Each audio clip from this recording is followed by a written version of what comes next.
Excelente día, contadores. Bienvenidos al curso presencial de este día. El tema que analizaremos el día de hoy será Riesgos y oportunidades legales del outsourcing para 2017, mismo que por ser tan amplio, se dividirá en 2 sesiones.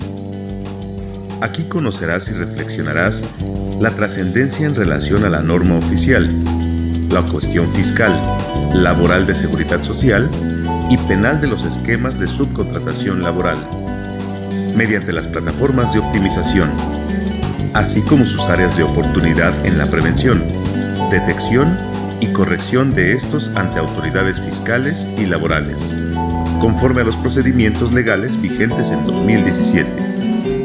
Al finalizar, serás capaz de advertir las consecuencias de una óptima o deficiente instrumentación y operación de los esquemas de subcontratación, tanto en las fases de receptor como de prestador de servicios, abarcando incluso los aspectos y consecuencias y recomendaciones respecto a las auditorías del artículo 69-B del Código Fiscal de la Federación que presumen operaciones inexistentes. Demos la bienvenida al expositor de este día, el licenciado en Derecho, Rubén Santillán. Disfruta de tu capacitación. Bienvenidos a la primera sesión. Comenzamos.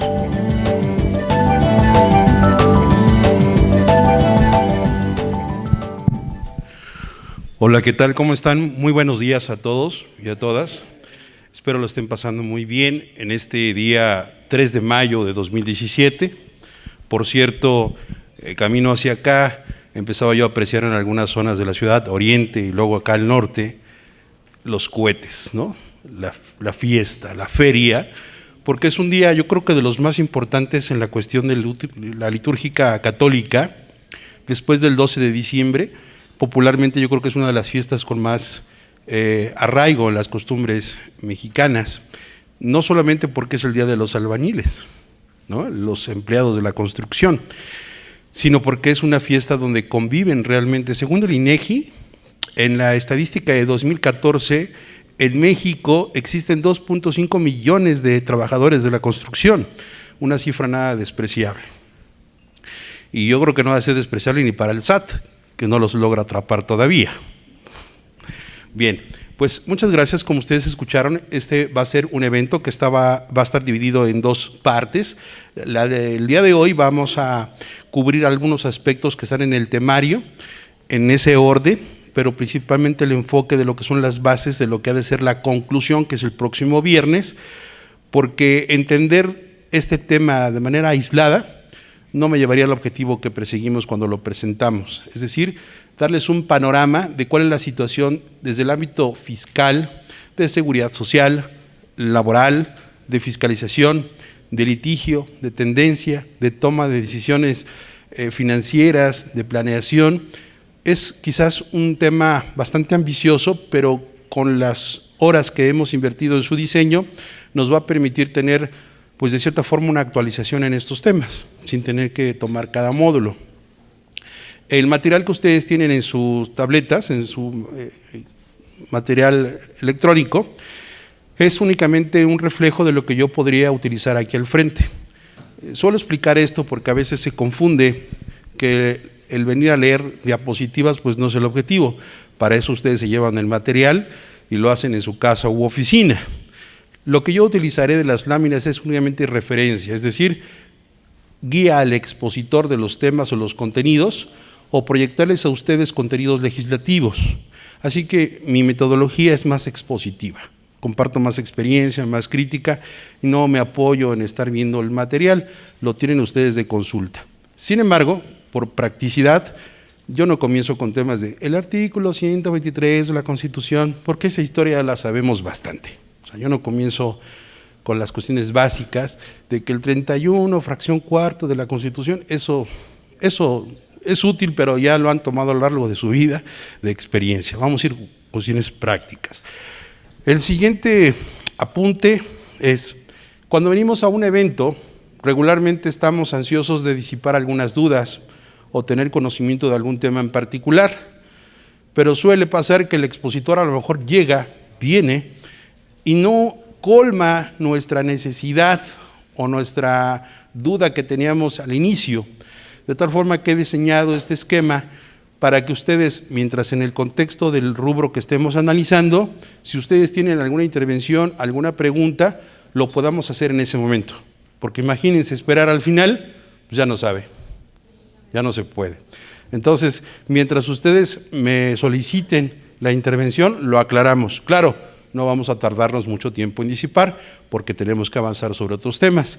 Si es una consulta que amerita mayor estudio, también por responsabilidad profesional, no les voy a decir una salida de curso, ¿verdad? O sea, nada más por salir del tema y responderles, creo que por respeto a ustedes, si requiere de alguna cuestión más estructural, yo les pediré en ese momento que lo viéramos al final, o bien que lo podamos ver de otra manera. ¿Estamos de acuerdo? Así que siéntanse en la libertad de poder consumir sus galletas, el café, el agua, y supongo que el evento tiene algún horario para la ingesta del almuerzo o el desayuno más adelante que nos indicarán. Así que, por favor, sintámonos en confianza. Bueno, sin más preámbulo. Les comentaba que cuando diseñé el temario de este contenido, decía, no podemos hablar de la subcontratación laboral si no tomamos el aspecto fiscal de esta. Y no podemos hablar de la cuestión fiscal en las remuneraciones de las empresas si no conocemos temas de seguridad social. Pero tampoco podemos dejar de hablar de seguridad social si no tomamos aspectos fiscales como la ley de impuestos sobre la renta, pero tampoco podemos dejar de lado que no importa saber impuestos sobre la renta, conocer los derechos y obligaciones en el Código Fiscal de la Federación, conocer los derechos y las obligaciones en la Ley Federal del Trabajo. No basta que estén ustedes actualizados con lo último en resolución miscelánea, sino cómo se aplica y cómo se hace cumplir por las autoridades.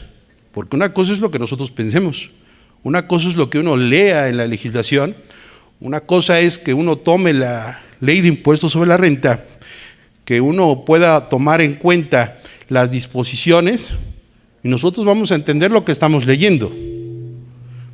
Pero nuestra interpretación quizás no sea la válida.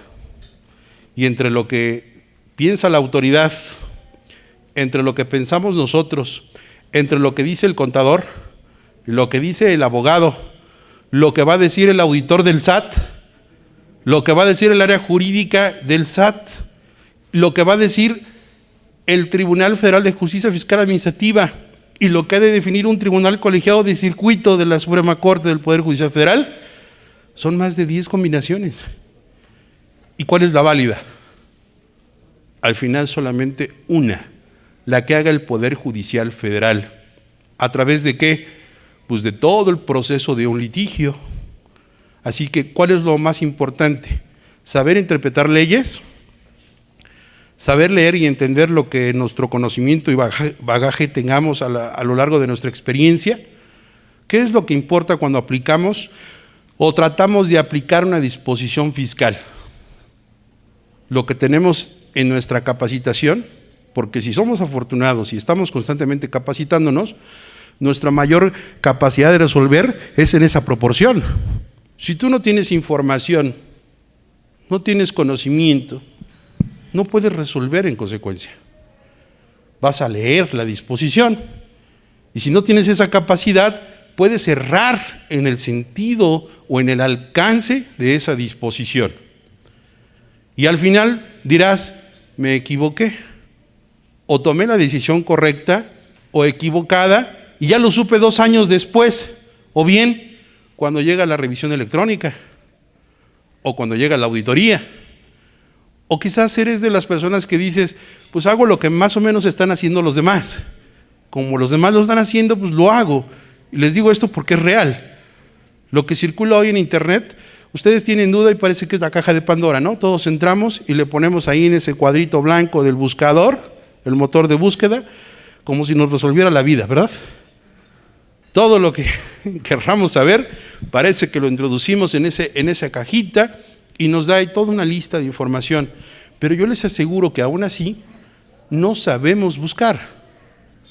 Porque no todo lo que está en la internet es verdad. Ni todo lo que se sube es serio y profesional.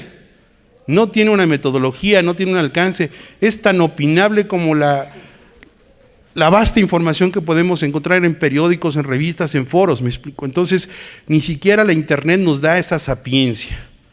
Y estas herramientas yo las he visto a lo largo del tiempo y digo, ¿cómo es posible que se tomen decisiones bajando contratos de internet, machotes vulgarmente conocidos que son, ¿verdad?, esos contratos de préstamo? Oye, ¿no tienes un acta de asamblea para capitalizar un préstamo? No, pues búscate una en internet y la bajas. Oye, un contrato de préstamo. Entras a internet y lo quieres bajar. Un modelo de recurso de revocación, un modelo de contrato de arrendamiento, todo lo queremos bajar. Y lo queremos bajar no porque no sepamos cómo hacerlo, que también es cierto, sino porque a lo mejor la empresa, en lo que le pedimos autorización al dueño, al empresario, al jefe, para consultar a un abogado, no nos lo va a autorizar. No estamos para esos gastos. 2, se supone que eres el contador, eres la contadora, eres la superestrella de la empresa. Todo lo sabes y lo que no lo inventas o lo bajas de internet. No tienes por qué pedirme autorización. ¿Estamos de acuerdo? No van a autorizar. Oye, fíjate que consulté a un abogado para que nos hiciera el contrato de arrendamiento, de la compra-venta o del suministro. No. El contador o la contadora resuelve con lo que tenga. Y si la empresa tiene la amabilidad de invertir en la capacitación, pues ya lo hicieron. Pero ¿dónde esas empresas donde para sacarles un curso al año hay que portarse bien los 364 días? Está difícil. Entonces, la toma de decisiones en las empresas pueden traer consecuencias porque las toma de primera mano. ¿Y quiénes son? Los que estamos en las compañías, ¿verdad?, haciendo la consultoría, la asesoría, el contador, la contadora, el abogado, el supervisor, el ingeniero. Toda esa información se va colmando. Lo que quiero decir con esto es que lo que vamos a ver aquí es una manera integral, que tengan ustedes nociones de que lo fiscal, lo laboral, la seguridad social, los temas de fiscalización, los aspectos financieros, y algo que siempre se olvida es si tiene alguna consecuencia penal o no lo que estamos haciendo. Ayer me consultaba una empresa y me decía, oye Rubén, fíjate que vimos con un despacho ya de abogados, nos estaba cotizando el servicio de una auditoría que nos fue muy mal, y nos dijo lo que tú nos acabas de decir. Es más, casi nos está cobrando lo mismo que tú. Pero hay un tema que no nos mencionó, la cuestión penal. ¿Y por qué no mencionan la cuestión penal? Primero, por cuestión de desconocimiento. En segunda, porque se incorporaron nuevos delitos a partir de 2014. Y algo que no está visto, porque no se sabe, porque no se ha hecho, es el tema de que, por ejemplo, en operaciones inexistentes del artículo 69b, las operaciones simuladas o que no existieron o que se le dieron efecto fiscal a aquellas que no se pudieron acreditar en su operación, en su sustancia, es delito. Así que en todo momento la autoridad tiene la posibilidad de poder accionar una denuncia penal en contra de los contribuyentes. ¿Y saben cuántas auditorías están gestando ahora precisamente con el tema del artículo 69b? Bastantes, y es en todo el país. ¿Esto en qué beneficia o en qué perjudica? Bueno, beneficia porque mientras no nos toque a nosotros podemos darnos cuenta cuál es el movimiento que se va teniendo frente a las autoridades.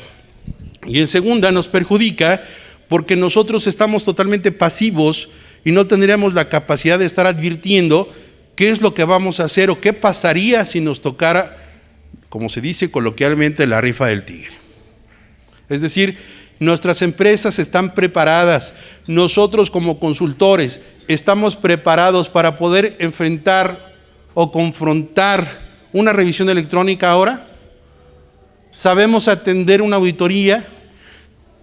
Si durante mucho tiempo nos ha costado trabajo llevar las tradicionales, que son la revisión de gabinete o las de visita domiciliaria, que aún así hubieron fallas o áreas de oportunidad que no se pudieron colmar, imagínense ahora con lo nuevo que son rapidísimas, como son las revisiones electrónicas, las operaciones que tienen que ver con 69b.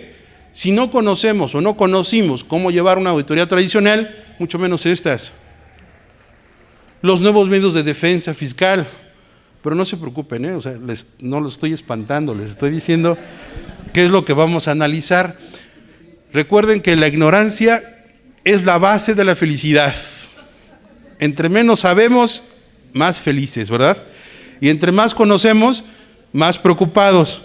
Pero no hay mejor error que errar en la seguridad, porque en seguridad nunca se extrema. Tener información nos hace tomar mejores decisiones. Pues bien, esa va a ser la introducción de la que le hablaba. Ahí en su lámina ustedes ya pudieron apreciar los objetivos, no los leo porque creo que quedan bastante claros. Las recomendaciones lo tengo que hacer, porque de acuerdo al Código Fiscal de la Federación, por protocolo, la opinión que yo pueda dar de las disposiciones fiscales puede ser contraria a las de las autoridades. Por lo tanto, queda bajo mi responsabilidad el alcance, visión, interpretación o sugerencias que pueda yo dar, sin que mis explicaciones sean inducirlos a que tomen esa decisión. Tengo que decirlo porque ahora incurriría yo en delitos, ¿verdad?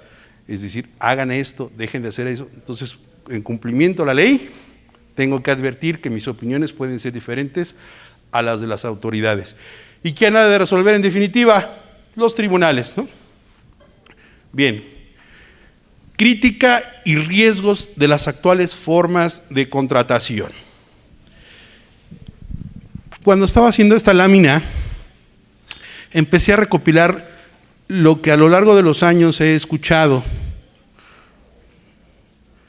de planeaciones fiscales, agresivas y no tanto, que he litigado, que he conocido, que hemos implementado, que hemos vivido, y llegué a esta conclusión con esos vocablos. Así que puede haber muchísimas más, pero ustedes las van a identificar claramente. Estos se han vuelto criterios no vinculativos o criterios de práctica fiscal indebida, que así bautiza la autoridad, a todas aquellas acciones u omisiones que hacen o dejan de hacer los contribuyentes, como el famoso 31, que es el retención de salarios o prácticas con empresas de outsourcing o sindicatos. Esa práctica fiscal indebida, que es como si lo haces, estás contra mí, pues es lo que la autoridad siempre ha estado tratando de persuadir a los contribuyentes, manifestándoles que quien realice ese tipo de operaciones se está exponiendo ¿a qué? A una fiscalización y a un crédito fiscal. Entonces, lo enumeré de esta manera. La tradicional, 100% salarios, pues si pagas todo, retienes y enteras todo, cotizas a tu personal, al capital humano con el salario real ante el seguro social, ¿qué riesgos puedes tener? Ninguno. Eres un patrón, paga todo, cumple todo, y de esos casi no hay. Sí los hay, ¿verdad? Muy pocos. Y viven en paz, y viven muy tranquilos. Miren, un ejemplo. Hace años nosotros nos involucramos con Microsoft de México, SDRLDCB. Esta empresa, nosotros hacíamos un tipo de implant con algunos personajes muy identificados en esta compañía, y hubo un momento en que tuvimos alguna confrontación con sus auditores de estos despachos transnacionales. En el punto es que cuando las personas que estaban asignadas vía subcontratación de otra compañía y se sentían agredidos en su forma de haber sido separados, pues demandaban a la empresa. Entonces Microsoft me decía, yo no me puedo dar el lujo de que el nombre de Microsoft de México pueda estar en los boletines laborales o en la lista de empresas demandadas. Y ustedes hoy pueden acceder libremente al motor de búsqueda de Google. ¿Y qué creen? No hay demandas laborales contra Microsoft de México y otras compañías de ese tamaño. Ustedes busquen empresas grandes, transnacionales, y no tienen demandas laborales. ¿Por qué? No porque no tengan problemas, no porque no tengan trabajadores, sino porque liquidan, aun cuando no tienen la obligación de liquidar, al 200 y 300%. Así, comprando tranquilidad y conciencia, ¿quién los va a demandar? Nadie. Son empresas socialmente responsables. son congruentes ante la sociedad. Sí, pero cuesta dinero. Así cualquiera. Es como la corrupción. Oye, Rubén, vinieron del Seguro Social en una clasificación de grado de riesgo y vino alguien de allá adentro y me dijo, pues ponte a mano con 200 y nos hacemos como que se arregla todo y es por un año, no hay diferencias. ¿Qué opinas? ¿Estoy inventando? ¿Les ha pasado? ¿Lo han escuchado? No, pues es un hecho notorio. Piden lana, ¿no? Piden dinero. Ese ya saben que es un caminito seguro. Y yo les digo, a ver, ¿te vas a hacer marchante de ellos? No, es que, ¿qué crees? Conocimos un contador buenísimo, nos arregla el problema así rápido. No, pues oye, con don billetes hasta yo. Si crees que el contador o el gestor es muy bueno porque te va a solucionar el problema, ir a ofrecer dinero no se necesita de profesión, ciencia u oficio. Para ofrecer dinero ajeno, cualquiera de nosotros sí o no. Para solucionar problemas con dinero, no necesitamos capacitarnos ni estudiar. Un poco de labia, valor, entrega, poner el billete, negociar y listo. Llevarnos un cacho de esa parte, ¿sí o no? Eso es fácil. Pero cuando sabes que las cosas que están haciendo están mal, que no es correcto y que tienes los elementos para poder defender a tu cliente o a tu empresa, los haces valer. ¿Por qué los haces valer? Porque sabes, porque lo que están haciendo es erróneo. Y esta situación es lo que yo digo, que aquellos patrones que tienen al 100% sus obligaciones fiscales y laborales y de seguridad social, pues no tienen riesgos, entre comillas. Porque los riesgos no son que pagues y enteres y retengas todo. Si te llega una operación, como me pasó en una empresa, es una empresa que se dedica a hacer los muebles para exhibir las televisiones, aparatos de sonido, cámaras en los centros comerciales. Han visto, van por ejemplo a una tienda departamental, al área de electrónica y están los muebles, ¿no? Donde empotran los dispositivos que van a exhibir. Bueno, esta empresa hace toda esa infraestructura. Liverpool, Palacio de Hierro, las tiendas que ustedes quieran, obviamente son empresas serias, que no les gusta meterse con proveedores en problemas. Se supone que los están vigilando, que los están revisando, es más, hasta les piden certificación ISO, deben ser impecables, pero nunca falta el prieto en el arroz. Sucede que este cliente a su esposa le abre una cuenta de cheques, él tiene otra cuenta de cheques, persona física con actividad empresarial, y vive con la idea de que es la chequera fiscal y la no fiscal. Porque su contador así le dijo. La no fiscal que la maneje su esposa. Y la fiscal, que es usted quien está dado de alta, pues la maneja usted. En algún momento discúlpeme el término, tengo que decirlo así, se empuercan. Se empuercan las dos chequeras, ya sea para pagar la tarjeta de crédito a la esposa, o en algún momento no se controló, no hubo orden, y se contaminan. Y empieza a haber un tema de discrepancia fiscal, porque imagínense, para aceptar la recomendación de una cuenta fiscal, una cuenta de cheques fiscal y una no fiscal, imagínense de qué tamaño es la proporción del conocimiento del empresario que la aceptó. Entonces llega la revisión y le hacen la solicitud de compulsa a Liverpool. Y a través de Liverpool le dice, a ver, toda la documentación que tiene que ver con este proveedor. Y empiezan a salir las cosas mal hechas. En ese entonces, bueno, había facturas, unas que expedía la esposa, si no era contribuyente, unas que expedía él, unos pagos entrados en efectivo, una serie de cosas irregulares.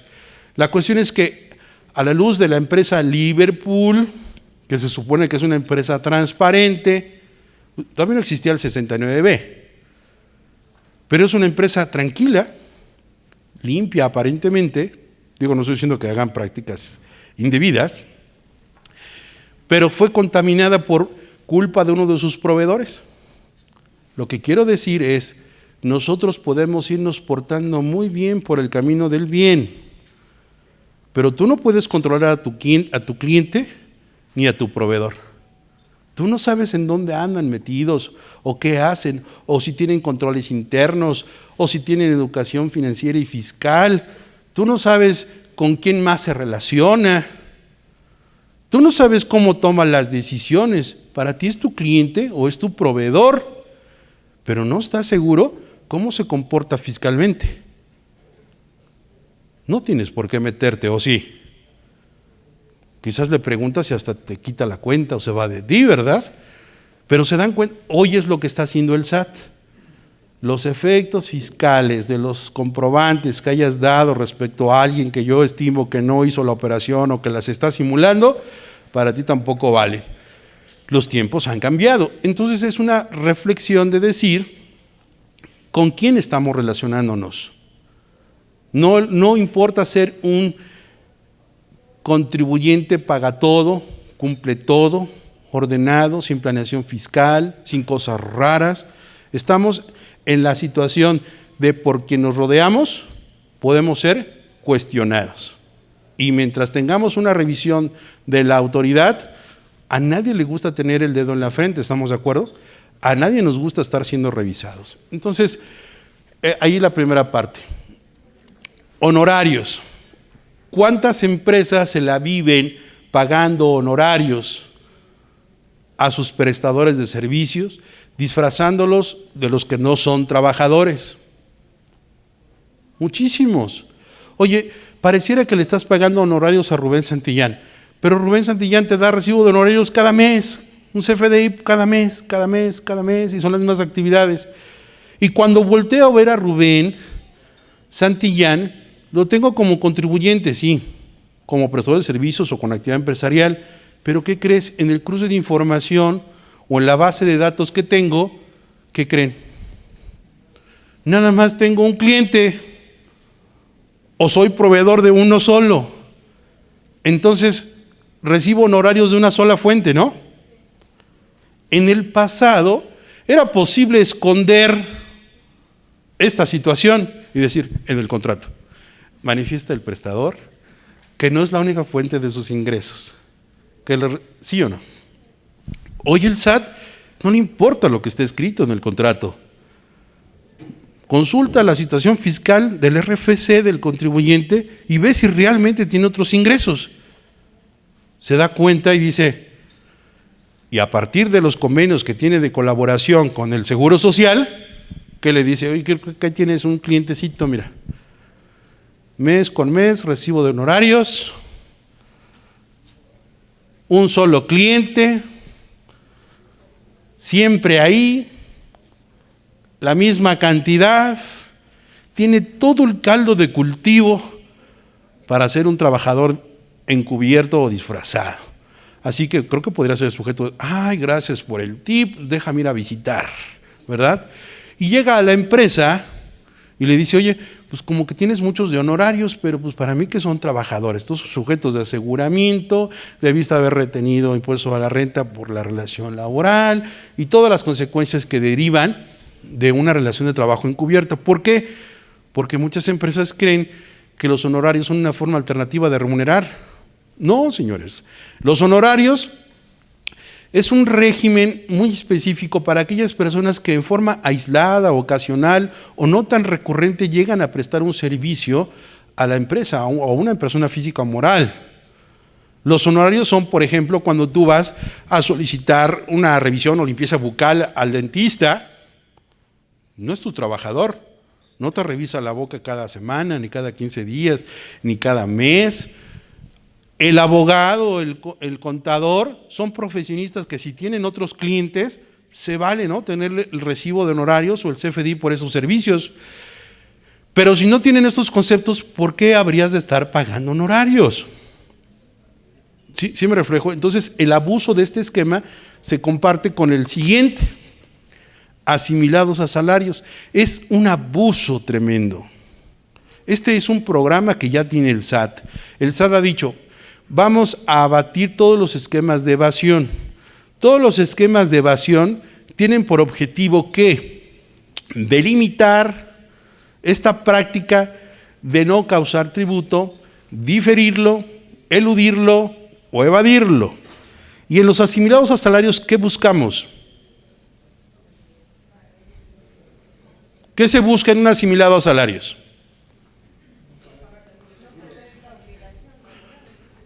A ver, no tener obligación laboral, no seguro social, ¿qué más?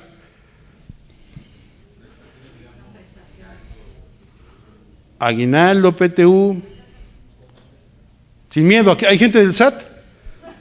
Si hubiera gente del SAT ya me hubiera yo puesto nervioso. No creo. No pagar carga social.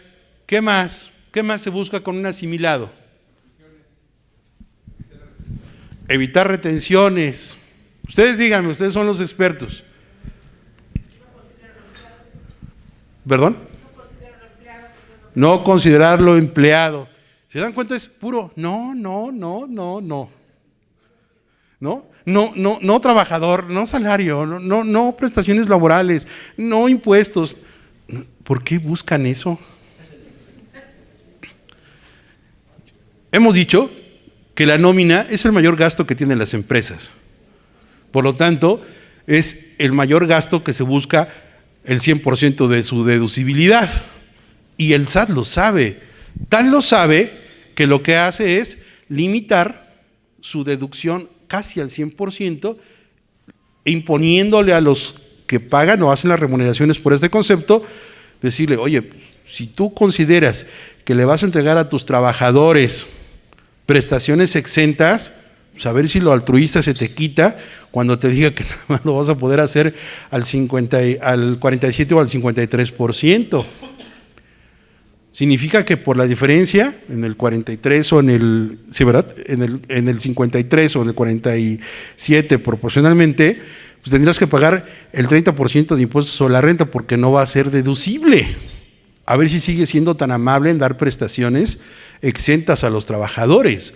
Por supuesto que esto no lo va a concebir la empresa y va a buscar canales de ¿qué? De remuneración donde tenga el mayor beneficio de deducibilidad, que la persona física que perciba el ingreso lo mantenga con la menor retención, con la mayor ventaja. Ese es el juego, el deporte, ¿no?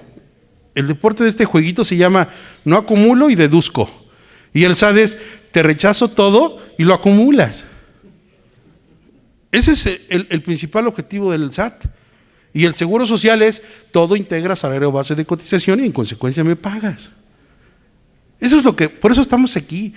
Por ese deporte, cómo confeccionar ese deporte de no, quiero pagar menos, quiero llevarme más, estar en la legalidad y que no haya problemas y que si me revisan todo esté bien. Sí, pues es la carta a los santos reyes. El problema es que no tenemos nosotros la herramienta o la certeza de que lo que estamos haciendo lo vamos a hacer a prueba de balas. ¿Y qué son las balas? Pues los criterios, los tribunales o simplemente que la autoridad no le guste. Entonces, los asimilados a salarios, desde mi punto de vista, pues tienen muchas áreas de oportunidad. En primera, porque no es una plataforma laboral para contratar. Es una concepción fiscal para entender cómo tributar cuando se hace una remuneración, cuando no se tiene otra clasificación. No existen los contratos de asimilados, ese es un error, es una práctica muy común.